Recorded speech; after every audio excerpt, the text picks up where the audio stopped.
യുക്രൈനെതിരെ രംഗത്തിറങ്ങിയ റഷ്യയ്ക്ക് കുറച്ചു കാലമായി കനത്ത തിരിച്ചടിയാണ് നേരിടുന്നത്.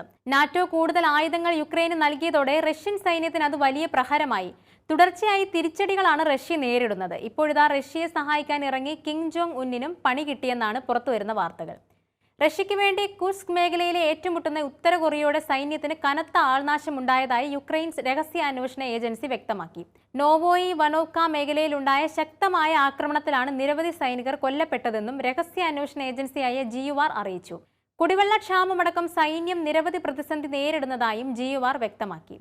US president Joe Biden Ukraine വൻ സാമ്പത്തിക സൈനിക സഹായം പ്രഖ്യാപിച്ചതിന് പിന്നാലെയാണ് സൈനിക നാശത്തെക്കുറിച്ചുള്ള പുതിയ റിപ്പോർട്ടുകൾ പുറത്തുവരുന്നത്. കുർസ്ക് മേഖലയിലെ ഏറ്റുമുട്ടലിനിടെ 3000-ഓളം ഉത്തര കൊറിയൻ സൈനികർ കൊല്ലപ്പെട്ടതായി യുക്രൈൻ പ്രസിഡന്റ് വ്ളാഡിമിർ സെലൻസ്കി കഴിഞ്ഞ ദിവസം പറഞ്ഞിരുന്നു. 3 വർഷമായി തുടരുന്ന യുദ്ധത്തിൽ റഷ്യയെ സഹായിക്കാൻ 12,000 സൈനികരെ ഉത്തര കൊറിയ വിന്യസിച്ചെന്നാണ് വിവരം.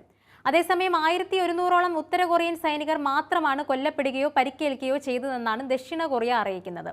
റഷ്യൻ അധിനിവേശം ആരംഭിച്ച് 2.5 വർഷത്തോളം സമയത്തിന് ശേഷം 2024 ഒക്ടോബറോടെയാണ് ഉത്തര കൊറിയൻ സൈനികൾ മോസ്കോയിലേക്ക് എത്തിത്തുടങ്ങിയതെന്നാണ് യുക്രൈൻ, ദക്ഷിണ കൊറിയ, അമേരിക്ക എന്നീ രാജ്യങ്ങൾ അവകാശപ്പെടുന്നത്. തുടർന്നുള്ള 3 മാസ കാലയളവിൽ 10,000 ഉത്തര കൊറിയൻ സൈനികരെ കുർസ്ക് മേഖലയിലേക്ക് വിന്യസിച്ചതായി പെന്റഗൺ കണക്കാക്കുന്നു.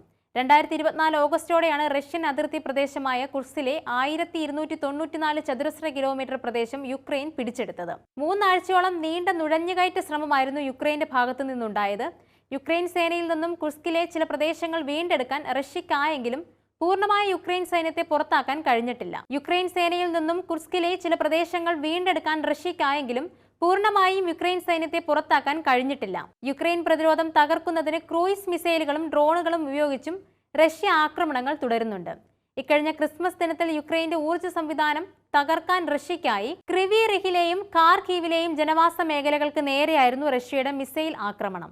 ഈ സംഭവത്തിൽ നിരവധി പേർ കൊല്ലപ്പെട്ടതായാണ് റിപ്പോർട്ടുകൾ. അതേസമയം റഷ്യയും ഉത്തര കൊറിയയും തമ്മിലുള്ള ബന്ധം ശക്തിപ്പെടുത്തുന്നത് യൂറോപ്യൻ സുരക്ഷയ്ക്ക് മാത്രമല്ല യുഎസിനും ഭീഷണിയാണെന്ന് NATO secretary general Mark Rutte നേരത്തെ മുന്നറിയിപ്പ് നൽകിയിരുന്നു. യുക്രൈനെതിരായ യുദ്ധത്തിന് ഉത്തര കൊറിയ റഷ്യയ്ക്ക് സൈനിക സഹായം നൽകിയിരുന്നുവെന്ന് നേരത്തെ ആരോപണമുയർന്നിരുന്നു. ഈ സഹായത്തിന് പകരമായി റഷ്യ ഉത്തര കൊറിയയിലേക്ക് ഏറ്റവും പുതിയ സാങ്കേതികവിദ്യ എത്തിക്കുകയാണെന്നും ഇതിലൂടെ ഉത്തര കൊറിയ റഷ്യ കൂട്ടുകെട്ട് വളരുകയാണെന്നുമാണ് നാറ്റോയുടെ അഭിപ്രായം.